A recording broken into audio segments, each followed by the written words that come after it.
Cinema PRO ആയ വിപിൻ കുമാറും ഉണ്ണി മുകുന്ദനും തമ്മിലുള്ള പ്രശ്നത്തിൽ പ്രതികരണവുമായി സംവിധായകൻ ജയൻ വന്നേരിയും രംഗത്ത് വന്നിട്ടുണ്ട്.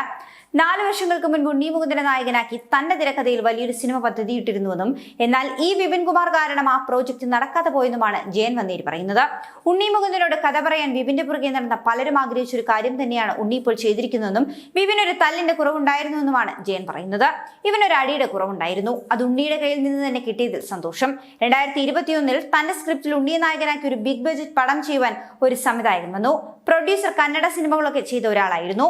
ആദ്യം വിപിനോട് കഥ പറഞ്ഞു, എന്നാൽ പക്ഷേ വിപിൻ ഈ കഥ ഉണ്ണിയോട് പറഞ്ഞില്ല എന്നാണ് ജയൻ വന്നേരി കുറിക്കുന്നത്.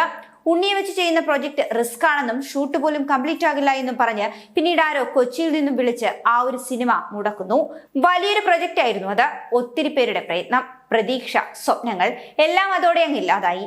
അതിന് ഒരു കാരണമെന്ന് പറയുന്നത് ഉണ്ണി ചെവുക്കല്ല് നോക്കി ഇപ്പോൾ ഒന്നുകൊടുത്ത വിപിൻ തന്നെയായിരുന്നുവെന്നാണ് ജയൻ വന്നേരി ആരോപിക്കുന്നത്.